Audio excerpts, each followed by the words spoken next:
Bismillahirrahmanirrahim. Assalamualaikum warahmatullahi wabarakatuh. Alhamdulillahi rabbil alamin. Allahumma fassalli wa sallim ala sayyidina wa nabiyyina wa maulana Muhammadin sayyidil anbiya'i wal mursalin wa ala alihi wa ashabihi wa azwajihi wa dzurriyyatihi wa man tabi'ahum bi ihsanin ila yaumiddin, amma ba'du. Alhamdulillah, segala puji bagi Allah yang telah memberikan kita nikmat yang banyak. Salah satu kenikmatan itu adalah kita bisa hadir di majelis ini. Walaupun mungkin di jalan tadi hujan, dari jam 6:30 Balikpapan tuh kayaknya sudah hujan, sampai ke Ambarawa hujan. Alhamdulillah sekarang sudah reda. Mungkin ada sebagian jamaah yang tidak hadir karena terhalang dengan hujan tadi. Bersyukurlah bagi kita-kita yang bisa hadir dalam kondisi yang seperti ini, tetapi kita tetap menuntut ilmu. Mudah-mudahan dengan hadirnya kita di majelis ini, Allah Subhanahu wa taala mengampuni segala dosa dan kesalahan kita, dan mudah-mudahan Allah selalu menetapkan iman, Islam, ihsan, takwa kita sampai kita nanti mati dalam keadaan husnul khatimah. Amin Allahumma amin ya rabbal alamin. Di kesempatan kali ini kita akan membahas tentang adab-adab ketika seseorang itu menuju ke masjid dan berada di dalam masjid, terutama pada saat berada di dalam masjid, termasuk musola. Jadi kalau jamaah, Bapak Ibu, terutama santri-santri, ingatin ini adab. Kalau masuk ke masjid, termasuk musola, maka lakukanlah adab-adab ini. Apabila melanggar daripada adab-adab ini, maka orang itu telah melanggar daripada sunnah Nabi Muhammad SAW, dan nanti ada beberapa ancaman bagi orang-orang yang melanggar daripada adab-adab di dalam masjid ini. Perhatikan, dengarkan telinganya supaya kamu paham.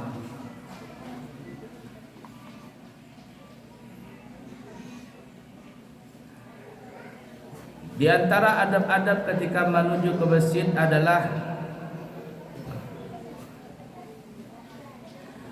dia menuju ke masjid itu dengan membaca doa. Sekurang-kurangnya bismillahi tawakkaltu 'alallah. Kurang-kurangnya itu. Santri yang keluar dari kamar menuju ke mushola, bismillahi tawakkaltu 'alallah. Yang lebih afdal adalah bacaannya, ini yang Abu ya sering baca kalau jalan, Allahumma inni as'aluka bihaqqis sa'ilina 'alaika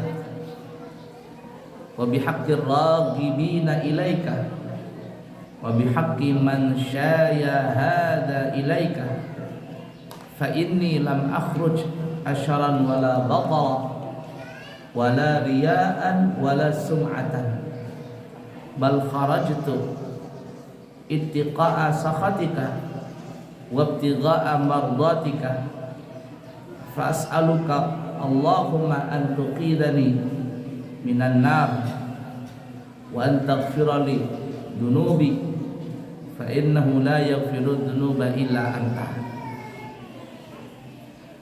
Kalau di Hadramaut, terutama di Darul Mustafa, apabila para santri itu berkendara menuju ke tempat acara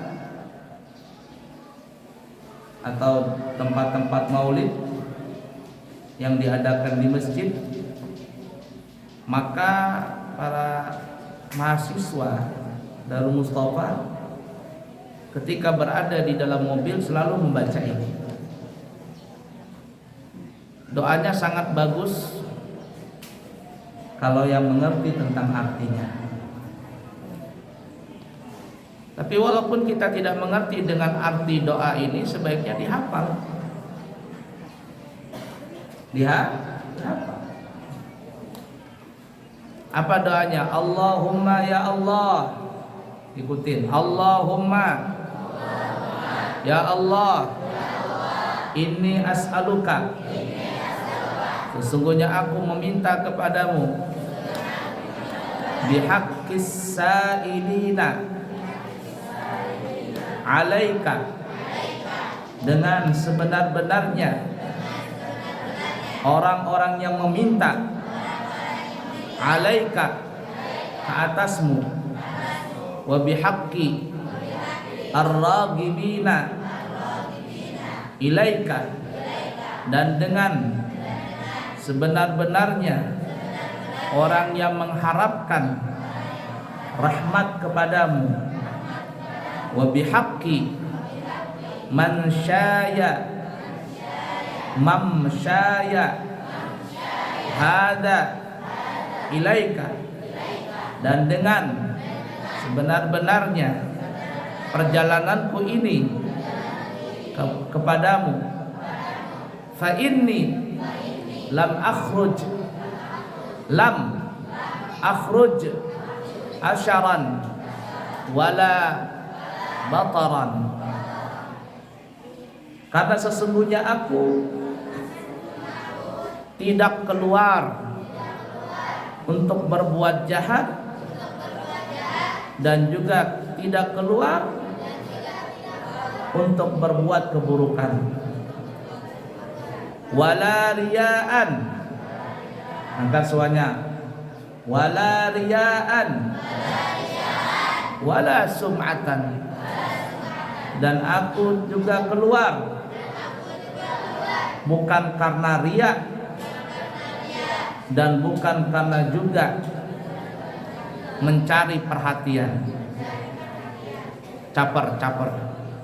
Ada nggak caper di sini? Ah, itu cari perhatian. Lalu apa keluar kita? Bal kharajtu. Ikutin. Bal kharajtu ittiqa'a sakhatika. Tetapinya, angkat suaranya, badannya diangkat gini. Jangan biasa terbungkuk awak, sudah tipis, bungkuk lagi, jangan angkat gini lah. Tetapinya aku keluar untuk mengharap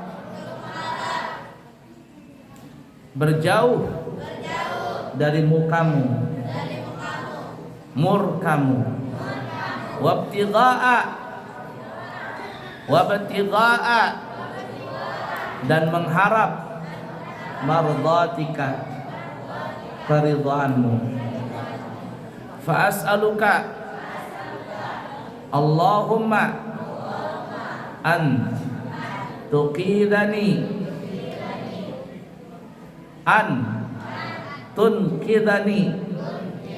minan nari, maka aku memohon kepadamu ya Allah agar engkau selamatkan aku daripada api neraka. Wa antaghfira li dunubi, dan bahwa engkau juga mengampuni segala dosaku. Fa innahu, la yaghfirud dzunuba illa anta, karena sesungguhnya tidak ada yang mengampuni dosa kecuali Engkau. Ini mesti dibaca kalau kita menuju ke masjid. Seakan-akan kita berikrar kepada Allah, ya Allah, aku ke masjid ini bukan untuk pamer, bukan pamer baju, bukan pamer jilbab, bukan pamer kendaraan, bukan. Karena ada orang datang ke masjid, ke majelis taklim, pamer, beli mobil baru. Di majelis kan banyak orang tuh kumpul, pamer, beli baju baru, pamer, apa lagi? Enggak. Saya datang ke masjid ini bukan karena pamer, bukan juga mencari perhatian, bukan juga karena ria, tapi aku datang ke sini karena berlindung daripada murkamu. Datang ke sini mengharap untuk apa? Supaya berlindung dari murkamu dan juga mengharap ridhamu. Jadi mesti dibaca doa yang seperti ini. Tapi kalau enggak hafal, apa jadi sekurang-kurangnya doanya? Bismillahi tawakkaltu 'alallah. Angkat badannya, angkat. Begitu. Jelek, badan belipat jelek. Pernah lihat film Majapahit itu? Kalau dia datang di depan rajanya, ada nggak dia begini? Ada nggak dia begini? Nggak. Dia punya tangan, dua tangan ini, di depan lututnya, lutut tangan kanan di atas lutut, tangan kanan di atas lutut kanan, tangan kiri di atas lutut kiri, tegap begini. Ada yang begini? Kalau ada yang begini depan raja, dipancung sama algojo aja. Ada menghormati dengan raja seperti itu.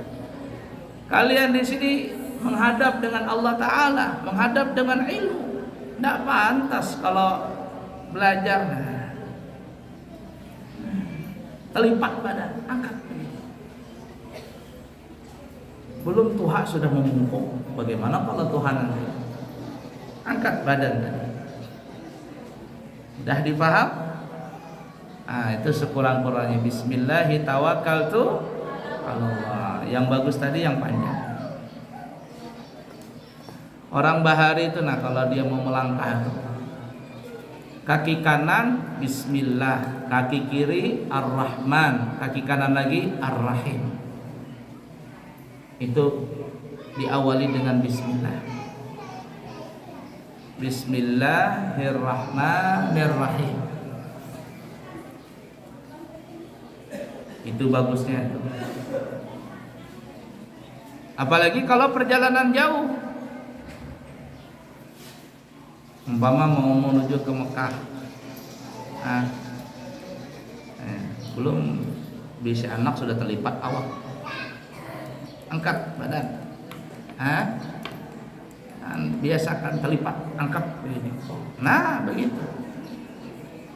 Gimana bisi laki nanti, bisi anak, belum Tuhan sudah membungkuk awak, angkat, beradab. Nih diajarkan ya amalan orang bahari. Kalau ada keluarga berangkat umrah atau berangkat haji, perhatikan ini, bapak-bapak, ibu-ibu yang kepingin bisa juga mudah untuk berangkat ke sana. Apa caranya? Kalau ada yang berangkat umrah, umpama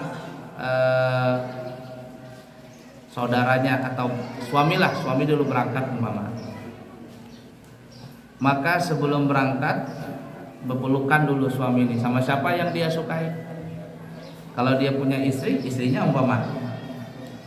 Kalau dia laki bini berangkat suami istri, cari anaknya.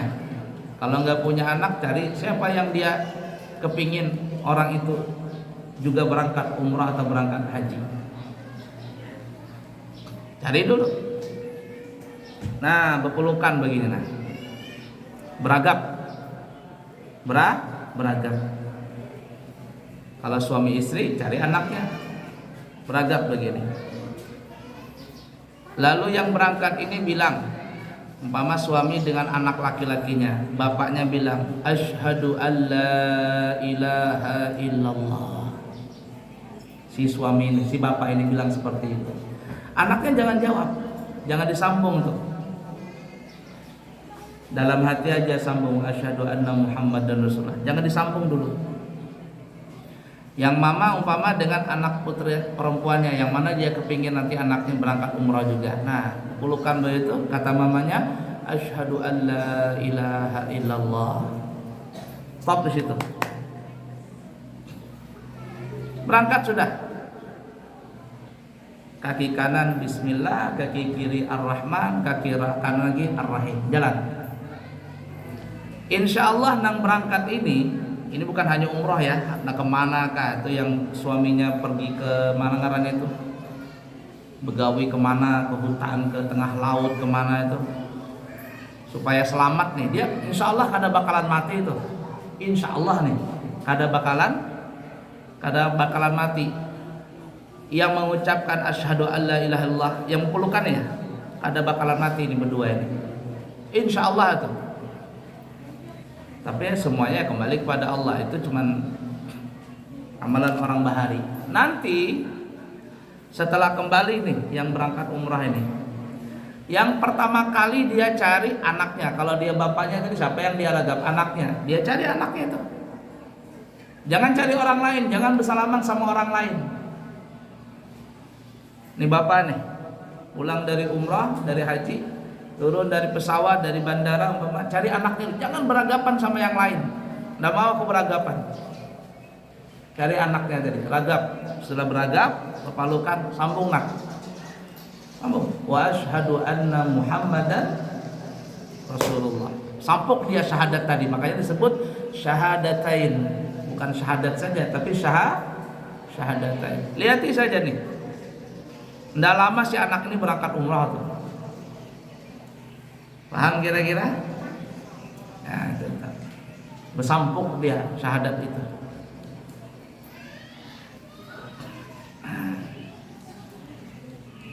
Nah, ya, itu amalannya itu. Dia kada bakalan mati dua orang ini insya Allah. Insya Allah. Semuanya di tangan Allah. Lihat aja itu banyak sudah kita kasih tahu orang berangkat, siapa yang mau berangkat umrah, ayo sudah balik ke sana, sambung. Tapi ingat ketika datang jangan peluk yang lain. Nanti ketika datang dari turun pesawat datang ke tanah kampung halamannya beragam sama nang lain pertama. Nang yang beragam itu yang naik umrah nanti berdahulu. Gitu seperti itu. La ilaha illallah Muhammad Rasulullah sallallahu alaihi wasallam. Itu ya.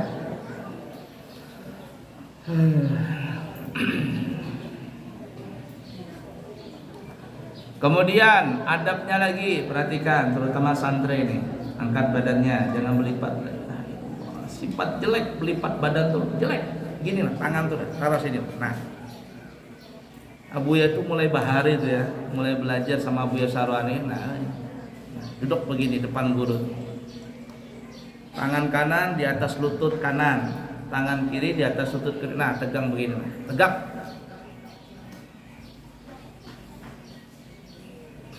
Apalagi di hadapan para habaib, melengkor-melengkor begitu.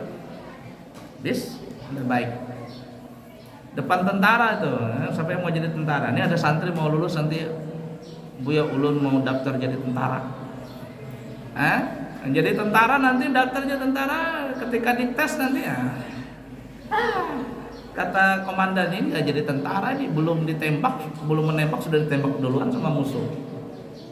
Tegas begitu. Ya. La ilaha illallah. Kemudian selanjutnya ketika masuk ke masjid, ke mushola, masuklah dengan kaki. Abu itu sering melihat kekanakan santri itu, terutama nang laap, tahu laap? Laap itu nang hucil. Ternyata buka dia, tuh, sendalnya terlempar-lempar, masuk langsung kaki kiri berdahulu. Ada kaki kiri masuk sambil minum es plastik, tangan kiri di tangan sambil berjalan. Imbah tuntung minum, plak, dibuang plastiknya sembarangan. Santri bagaimana ini? Kalau anak yang di luar, bukan pesantren, bukan santri, itu wajar karena dia nggak belajar ilmu adab. Tapi di pesantren, terutama di Nurul Anwar ini, hampir sekali, setiap hari Abu yang menegur kekanak-kanakan tuh. Tapi kalau tidak mau juga berubah, jadi gimana santrinya itu? Gelar santri itu gimana menyandang santri itu? Harus badab, masuk pakai kaki kanan ke musola, minum tangan kanan, duduk. Paham tuh?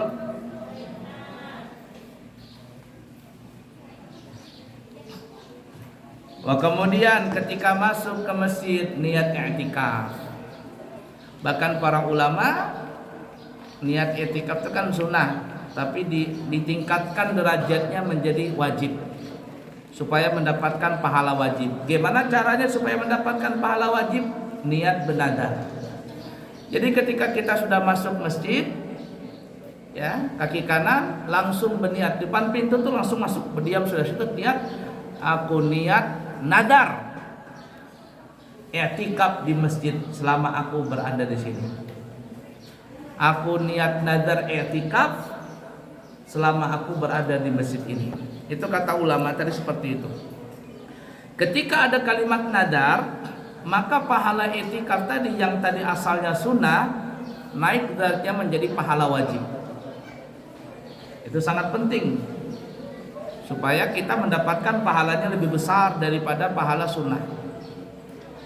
Ingatin anak-anak santri, kalau Abuya ada acara di masjid mana, ikut umpama Abuya ajak masuk ke masjid dengan adab, kaki kanan langsung masuk ke masjid, niat aku niat nadar i'tikaf selama aku berada di masjid ini. Maka berubahlah pahala sunnah i'tikaf tadi menjadi pahala wajib. Paham tidak? Nah, seperti itu.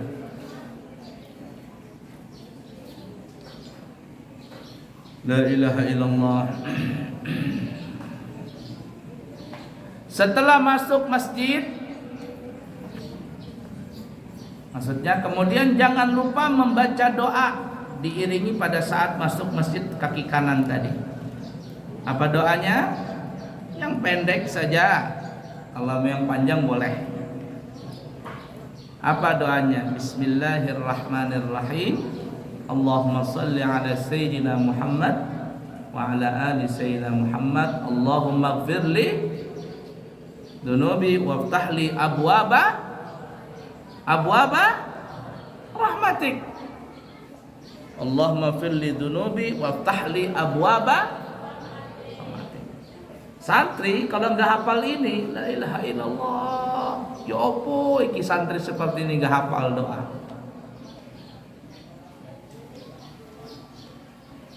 Ada yang masih nggak hafal itu? Nggak Abu ya bawa nanti majlis taklim di masjid-masjid nanti. Nah, gampang sekali. Sunnah Nabi itu yang sehari-hari itu dihafal. Allahumma ftahli, Allahumma firli dunubi waftahli abwaba rahmatik. Baca dulu salawat, alhamdulillah salawat, baru ya Allah ampunilah dosaku dan bukakanlah untukku segala pintu-pintu rahmat-Mu. La ilaha illallah. Kalau yang mau panjang lagi ada wasahil li abwaba rizki, dan mudahkanlah untukku akan segala pintu-pintu rizkimu. A'udzubillahil azim, aku berlindung kepada Allah, kepada Tuhanku Allah yang maha besar, maha agung. Wa biwajhihil karim, dan dengan zatnya yang mulia. Wa sultanihil qadim, dan dengan kerajaannya yang sedia. Berlindung kepada apa? Berlindung kepada Allah dari apa? Minasyaitonir rajim, dari godaan syaitan yang terkutuk.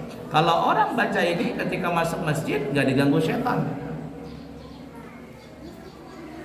Ada dulu seorang wali min aulia Allah, dia mau menuju ke masjid,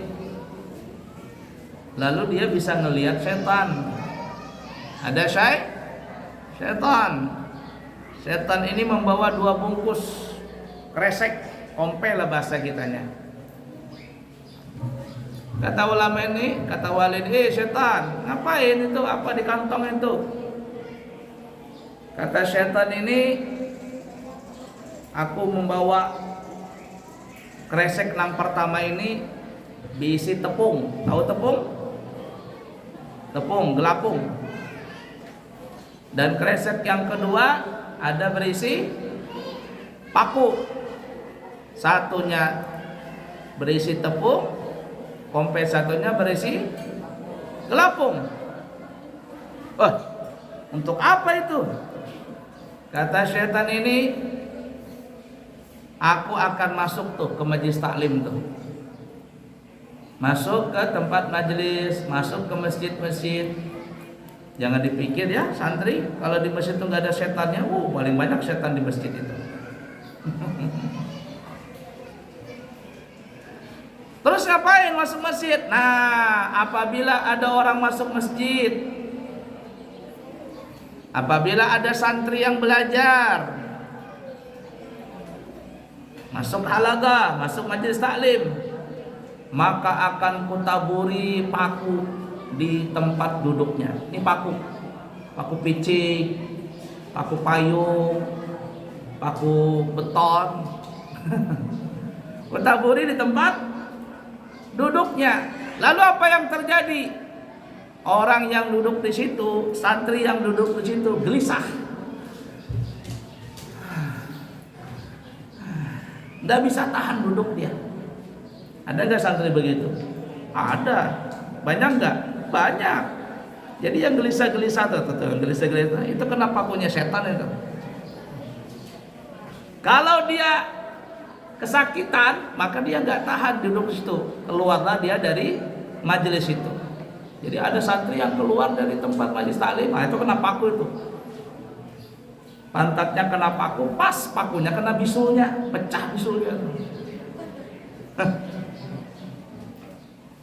Paham tuh? Itu. Jadi yang gelisah-gelisah itu kena paku tuh. Nah terus apa itu tepung? Nah kalau dia tahan dengan paku tadi, pakunya bengkok karena ketebalan kulit, dia punya pinggul tebal, pakunya bengkok, tahan dia. Mungkin belajar ilmu sama limbat itu, kuat dia. Kalau seandainya dia tahan di tempat majelis itu, akan kutaburi tepung tadi di matanya dia. Kelilipan kata orang Banjar, teguring. Nah itu yang teguring itu kelilipan itu, kena tepung. Ya, tuh ada santri putri yang kena tepung, tepung.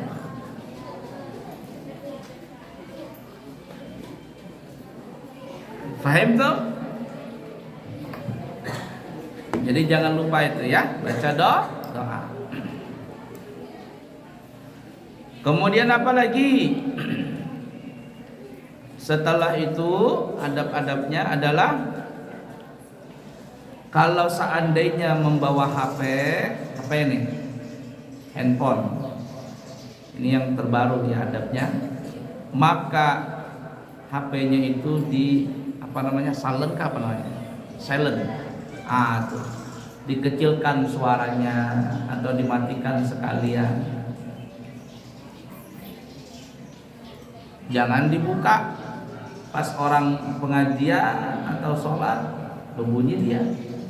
Yang paling parah lagunya lagu dangdut umpama. Lagu apa yang paling sekarang ramai? Iya itu dah. Kamu yang hafal itu lagu itu. Orang sholat pas belajarnya lagunya lagu lagu dangdut, Ayu Ting Ting kah apa itu, kemana-kemana gitu lagunya, habis terganggu orang. Lalu apa adabnya lagi? Selanjutnya, apabila masuk di masjid atau di musola, jangan membuang sampah, kotoran di musola, di masjid. Siapa yang membuang kotoran di masjid, di musola, para ulama mengatakan hukumnya adalah haram. Beludah nih, beludah blok masjid haram, apalagi dahak. Sebutkan dalam hadis seperti itu. Kenapa?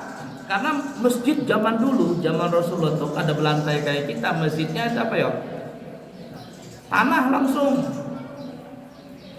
Makanya waktu zaman Bahar itu ada Arab Baduy masuk ke masjid.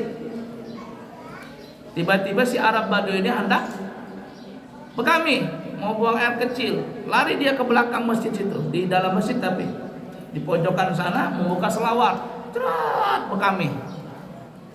Karena zaman dulu lantainya kada berkeramik, apalagi berhambar. Sayyidina Umar ngelihat, ini mau disembelih sama Sayyidina Umar. Kata Rasul, duduk-duduk. Sahabat yang lain juga mau mengapung ini, mau mengejar. Kata Rasul, biarkan dia. Karena kalau dikejar nih Arab Baduy ini Arab nang Arab wong besok nang gak ada tahu dibasak. Nggak ngerti akhlak dia. Kata Rasul, diam, jangan dikejar, biarkan dia kencing sampai habis. Karena kalau dia dikejar, nanti dia lari habis. Jar orang Banjar tepair-pair baju kami kemana-mana. Biarkan. Jangan kemana-mana, jangan dikejar. Setelah Arab Baduy tadi selesai buang air kecil, dipanggil sama Nabi. Para sahabat sudah matanya itu sudah sahabat merangut semuanya. Rasul tersenyum saja. Ta'al ya fulan. Dipanggil sama Nabi, lalu Nabi mengatakan bahasa kitanya nih ya fulan, masjid ini tempat ibadah, tempat sholat, tempat menghadap Allah, tempat bermunajat dan lain sebagainya. Tempat yang baik. Kalau engkau ingin buang hajat, maka keluarlah dari masjid ini. Begitu ke Rasul, kata Arab Baduy. Iya, Rasul sampai tersenyum. Oh, begitu toh. Kata Arab Baduy, apa dia bilang? Ya Allah, ampunilah dosaku dan dosanya Nabi Muhammad. Yang lainnya gak usah diampunin. Kenapa? Karena Arab Baduy tadi ngelihat sahabat mukanya merangut semua. Mendengar itu Rasul cuma diam saja. Kenapa? Maklum lah. Maklum. Kenapa maklum? Karena dia orang gak tahu dibasak. Buya di sini ngelihat ada orang berkunjung ke sini, bawa anak begitu. Dia minum tangan kiri, dia minum sambil jalan, dia lari lah. Biasa saja, dia udah ngerti bukan santri. Abuya gak tegur. Dia bukan santri. Kalau Abuya bisa bertegur, bisa negur. Tapi kalau enggak, ya sudah. Negur pun dengan pelan-pelan, sayang, kamu pakai tangan kanan minumnya. Nah, itu bagus pakai tangan kanan. Kalau tangan kiri ini untuk bebasuh bahira. Masa bebasuh bahira habis itu minum tangan kanan, tangan kiri. Itu sama orang. Tapi santri, Abuya lihat, nggak main-main. Hei, tangan kanan. Berapa kali sudah Abuya bilang?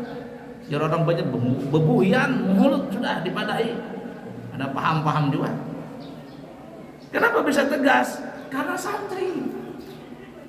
Ratusan kali sudah dibilangin. Mesti paham itu. Nabi menegurnya secara pelan karena orang tidak tahu dibaca. Tapi kalau sudah kuat imannya, Nabi tegas. La ilaha illallah. Jadi intinya jangan membuang kotoran. Bahkan kalau ada kotoran di masjid, di musola apa ya? Ambil. Abuya masih kecil yang kayak kalian, masih lulus kelas terus 6 sekolah, masih kecil. Murid pertama Abuya di Banjari sana. Abuya Sarwani itu belum ada masjid, cuman ada berapa lokal bahari. Mandi di bawah sana di sungai situ. Ya, tidak ada lampu, listrik belum ada, maksudnya PLN belum ada. Minum, mandi di bawah, handak bahira, mesin genset mesin pompanya habis, tidak ada banyu, kemana anak banu membuang hajat, dalam hutan, dalam sabat, nangkai kucing, menggali dulu tanah, hanya betakai di situ, batu ditutup, turun lagi ke bawah sana ke sungai, berbasuh di sungai, batu disedot laginya banyak ke atas, dikasih kaporet, betandak kotorannya, dimasak, diminum lagi. Bahari itu masih di musola. Sekarang musolanya nggak ada lagi, bahari terbakar itu, ke asrama itu, asrama terbakar. Mudah-mudahan kita di sini aman-aman saja ya, tidak ada yang aneh-aneh. Nah, kata Abuya Sarawan itu, di musola itu masih kita ingat bahari itu. Nah, sama musola dulu yang bahari di Al-Banjari tahun 90 itu dengan musola kita ini sama, karpetnya warna-warni. Karpetnya warna-warni sampai habis nih, karpet ini kebanyakan disapu, bulunya itu habis. Apa ajar Abuya Sarani Bahari itu memadahi? Abuya masih halus waktu itu. Jarsidin, ambili kotoran di musola itu Jarsidin. Ambil. Kalau ngelihat ada benang, ambil. Ada sampah, ambil, kata Abuya Sarani. Kenapa? Jar Abuya Sarani, satu kotoran yang kau ambil di musola itu, maka Allah ganti dengan satu bidadari. Satu bidadari.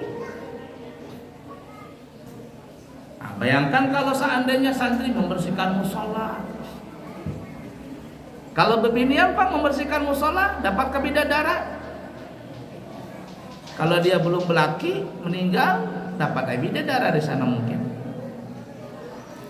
Tetapi puncak kenikmatan seorang laki-laki dan perempuan di surga itu berbeda. Puncak kenikmatan seorang laki-laki baik di dunia atau di surga itu adalah dengan banyaknya istri. Makanya lihatin kalau orang sugi bini banyak, dia merasa bangga sekali itu.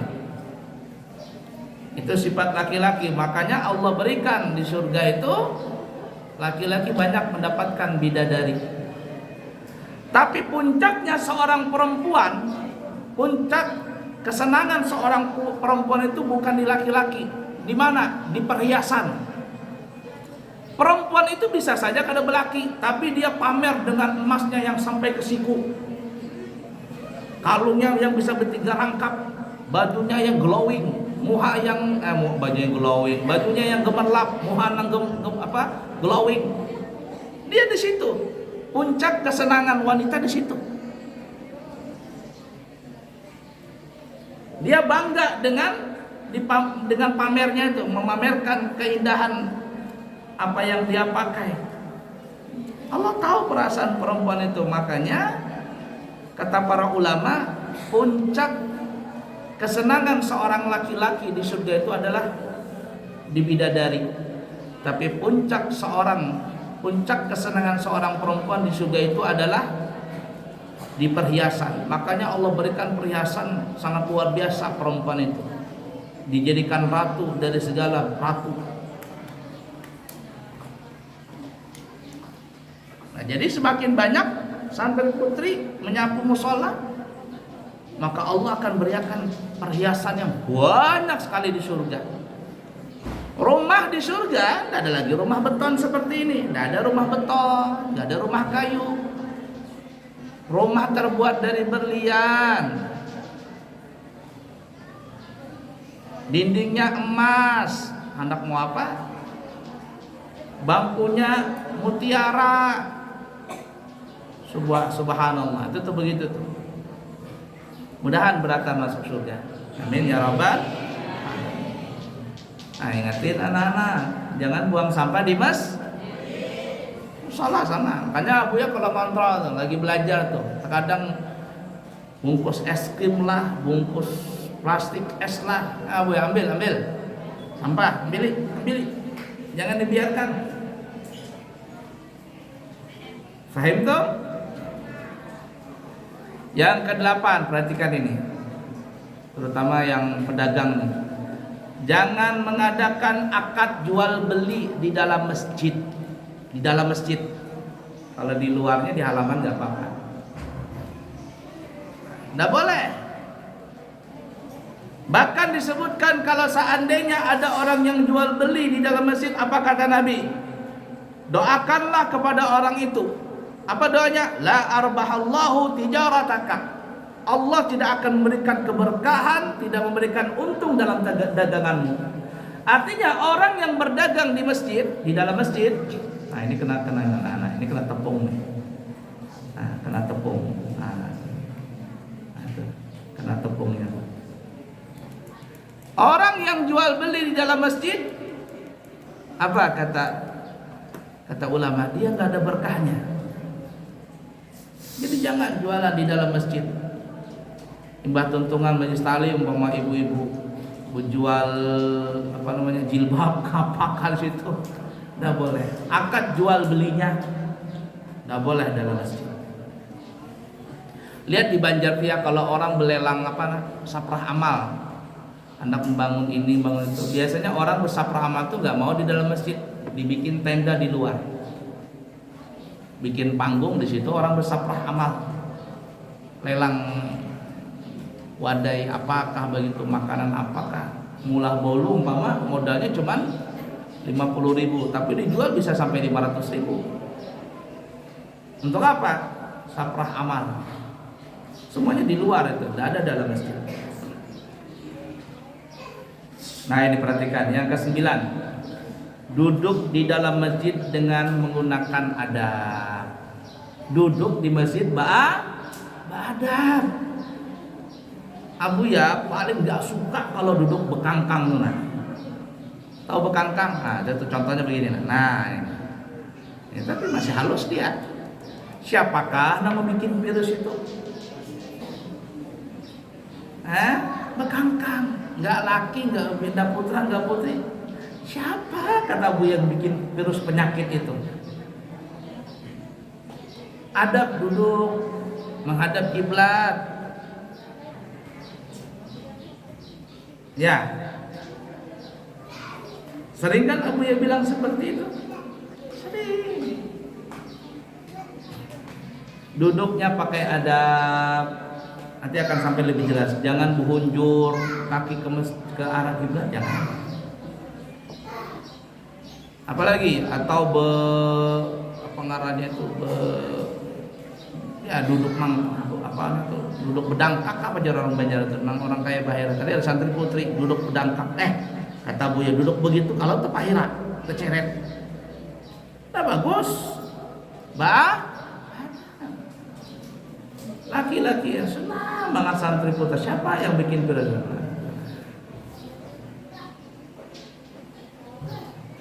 Tekankan begitu.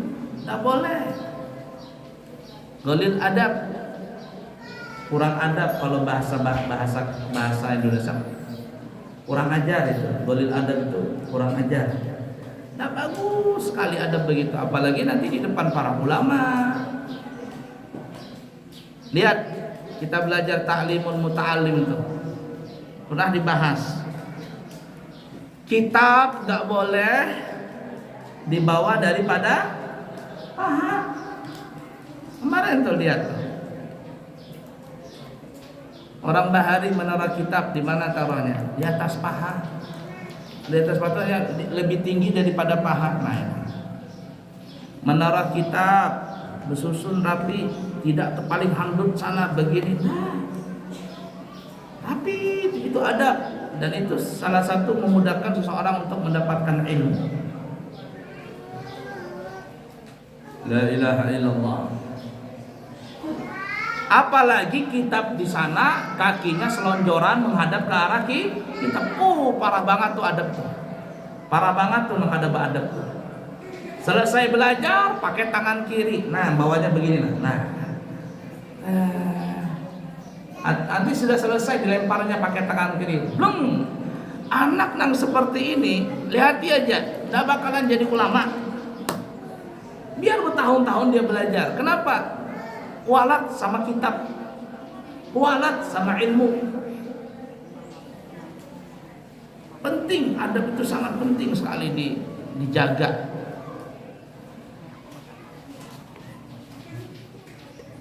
Lanjut, yang ke-10, kalau masuk di masjid atau mushola, maka perbanyaklah berzikir, berdoa, sholawat, dan bentuk ibadah yang lain. Dan juga kalau ada halaqah ilmu, duduk belajar ilmu fikih, belajar ilmu syariat. Coba yang pernah berangkat umrah atau berangkat haji, imbah maghrib, antara maghrib dengan isya itu di Masjid Nabawi Haram, langsung tuh selesai sholat langsung mereka ini membuat halaqah.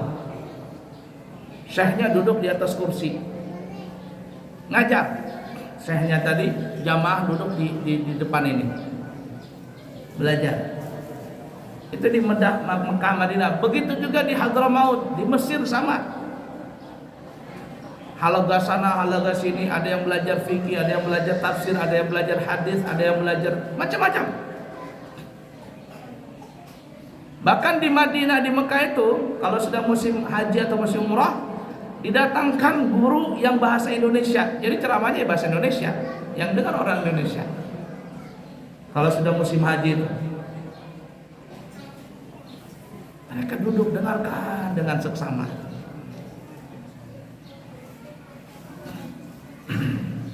11, perhatikan ini, terutama santri, masuk ke masjid, ke musalla dengan pakaian yang sopan. Jangan nang kupiah nang amburadul, pura-pura. Nah, Abu ya kalau sudah lihat, kupiah, baju rapi, sholat makruh ini, ini makruh sholat begini. Turunkan, kata Abu Yah. Ratusan kali sudah Abu Yah menegur itu. Mulai bahari sampai sekarang nggak ada keteguran terus. Kopiah betulin, ini Abu Yah. Nah, karena Abu Yah pernah bilang tuh, bapak-bapak, ibu-ibu kalau mau tahu santri yang agak error-error, gampang saja lihatnya. Kopiahnya dilihatin. Nang begini kah atau nang begini, nang kayak orang kalah judi itu nang tutup dahi. Itu error tuh anak itu. Apalagi nang ada buku yang rambut panjang begitu, bagus, biar rapi begitu. Pernah nonton film itu sinetron Kun Anta itu, pernah lihat nggak Kun Anta itu? Ada kan ya? Ada ngarannya siapa tuh? Ada Haikal, ada siapa sih, macam-macam. Lihat kopiahnya itu gimana kopiahnya itu? Bukan Haikal di sini, di Haikal di sinetron. Lihat kopiahnya itu, nah amburadul semua. Lihat itu contoh sudah tuh. Ini itu mulai bahari di pesantren manapun. Kalau melihat santri yang kopiah nang amburadul itu, nang kada rapi, lihat aja, pasti amburadul juga akhlaknya. Amburadul juga akhlak, gampang sekali melihat ini santri beradab, santri kada beradab, lihat dari segi pakaiannya saja. Apalagi rambut panjang beringasan, kopiah taharim handuk, itu gampang sekali itu melihat santri yang beradab atau tidak beradab. Lihat nonton, karena dia sering nyetelkan tuh Kun Anta itu, gimana yang anak nang santri nang nakal-nakal itu. Lihat kopiahnya, dia pakai kopiah itu, tambalik handuk, dia sana sini sana.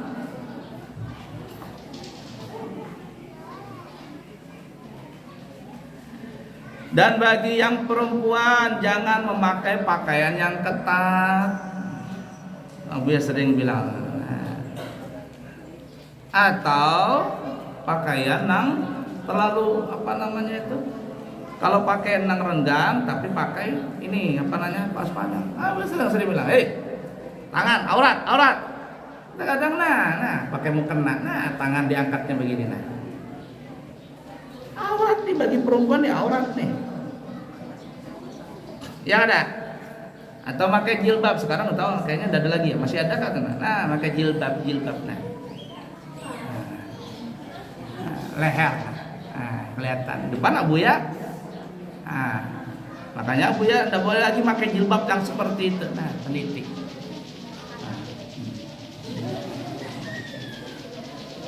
Ada menanggur di belakang, plak, ketelan peniti. Ada seikum santri di sini, makan peniti. Santri makan peniti buai. Peniti ya kah peniti ya?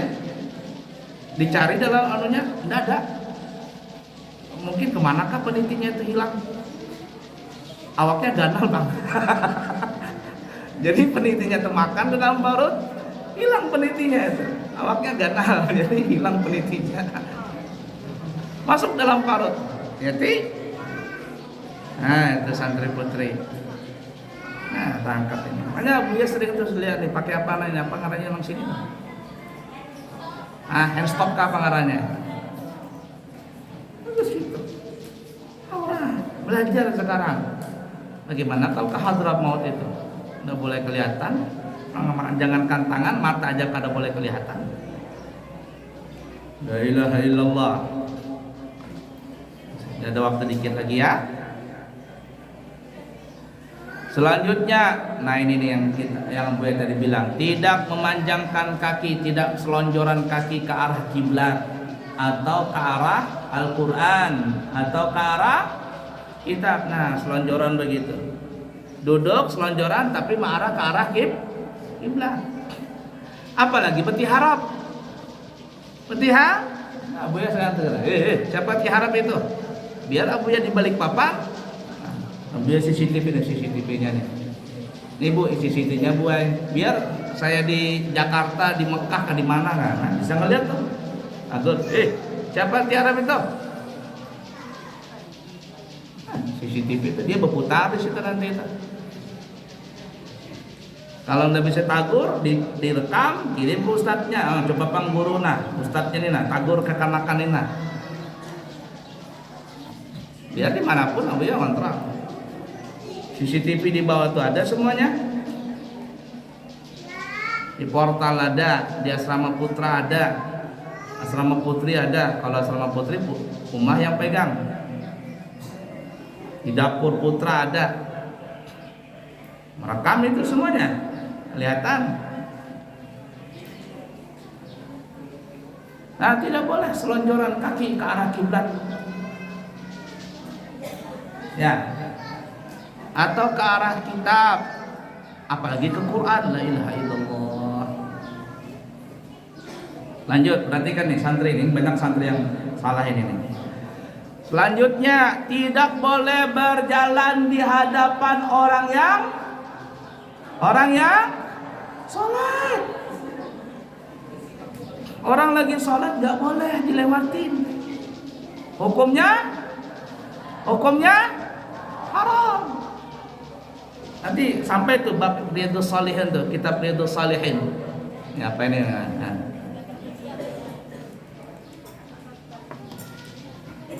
Dan Nabi kalau ada orang sholat nih, kemudian ada yang lewat di hadapannya, sunnah diginikan. Dan Nabi larang dia begini. Sholat larang sekali. Mau lewat lagi 2 kali. Mau lewat lagi yang 3 kali, jangan Nabi bunuh tuh orang. Itu bukan manusia, setan itu.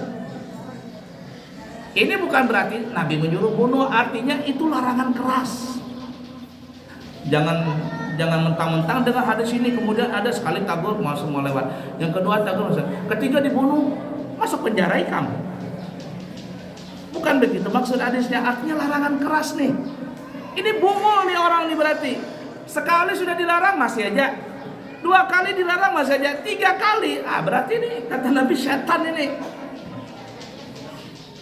Itu bukan berarti disuruh membunuh, artinya perbuatan itu sangat jelek sekali. Tapi ingat, asalkan orang yang sholat ini di depannya itu ada sutra. Apa sutra? Ada tanda seperti umpama dia sholatnya di belakang tiang atau di belakang meja sini, Atau dia sholat di depan, di belakang orang yang sedang duduk tuh, kayak Fadil duduk di situ, kemudian Aska sholat di belakang Fadil. Fadil sudah duduk di depan menunggu sholat. Aska datang mau sholat qobliyah di belakang Fadil, boleh. Fadil ini itu menjadi dindingnya dia, menjadi penghalang dia. Nah kalau sudah ada tanda di depan tadi, tidak boleh orang lewat di depannya orang sholat tadi. Haram hukumnya. Paham tidak? Tapi kalau kamu yang salah sendiri, sholat ada dinding, ada apa, tapi sholat di tengah-tengah situ, apalagi sholat di depan pintu gitu, depan pintu orang hendak masuk, maka orang yang lewat tadi tidak haram hukumnya. Atau kamu sholat di situ, di tengah situ, sholat di depan masih banyak kosong, orang mau masuk ke depan, mau sholat di depan, yang lewat di depan orang yang sholat tadi, tidak salah dia. Kenapa? Karena yang salah bukan orang yang lewat, tapi yang salah adalah orang yang sholat. Jadi Mekah di Madinah itu ya, terkadang sholat di depan masih kosong, cuman jamaah umrah ini, jamaah haji terkadang nggak mau ke depan, cari dekat pintu. Kenapa? Supaya cepat keluarnya. Orang yang belakangan ini mau masuk susah. Akhirnya apa? Ketika sholat sudah kata mutawifnya, ya had, ta'al. Ini mutawifnya nih yang penjaga apa namanya ini, penjaga masjid. Haji sini, haji. Ta'al kesini katanya. Sob fadi, sob ada yang kosong. Roh, sana. Di jalan, orang di jalan di depan orang yang lagi sholat, tidak masalah. Kenapa? Karena yang salah orang yang sholat. Kenapa nggak mau ngisi sop di depan? Dia malah ngisi sop yang di belakang. Sama juga begitu kan. Ini orang sholat nih ya, nih kalian perhatikan santri. Sholat sunnah itu lah di tengah situ, putri sama begitu. Nggak ada dindingnya di depan, sholatnya makruh.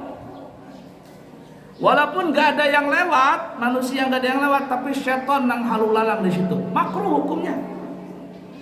Sholat di tengah, ada orang di tengah situ, harus ada pakai sutra, ada tanda. Jangan dibiasakan sholat di tengah-tengah shaf yang tidak ada tandanya. Fahim tuh? Nanti akan sampai bab khusus dalam ilmu fikih. Nah ini yang ke-15, perhatikan ini. Tidak bergurau atau tertawa terbahak-bahak di dalam masjid. Apalagi lari-larian, berkelahi, berpukul-pukulan dalam masjid, bubulat dalam masjid. Mana Jokowi mana Jokowi? Ada orangnya. Bubulat, belupak sana, enggak putra, enggak putri. Bergurau saja, bercanda enggak boleh, apalagi lari-larian. Ingat Pak Hari sebelum musola kita di beton, dulu cuma apa? GRC, sampai bolong GRC itu. GRC-nya bolong, apa ditendang kekanakan, rupak, hancur GRC, pintunya lepas. La ilaha illallah. Kalau sudah bolong, sudah rusak, dan dia mau ngaku. Perhatikan nih hadisnya nih ya, nih Jokowi, ya, perhatikan nih. Hadis Nabi nih dalam hadis Imam Dailami, begitu juga yang lain teman-temannya nih yang putri nih. Perhatikan nih ancamannya bagi orang yang bergaya-gaya dalam masjid. Apa kejar Nabi? Ad-dhahiku fil masjidi zulmatun fil qabri. Orang yang suka terbahak-bahak di dalam masjid, terbahak-bahak dalam masjid, apalagi bergurau, duduk tertawa-tawa nggak boleh, apalagi sampai berlarian, berkejar-kejaran. Apa jar Nabi? Zulmatun fil qabri. Dia akan mendapatkan kegelapan di dalam kubur. Kubur itu sudah gelap. Gelap maksudnya sini mendapatkan siksaan dalam kubur. Jadi itulah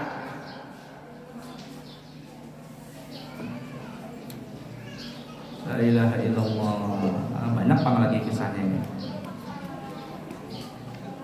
Itu yang penting-penting dulu ya. Jadi ingatin anak santri, ada Abu ya nontonkan setelkan TV, nonton yang benar, yang bagus-bagus.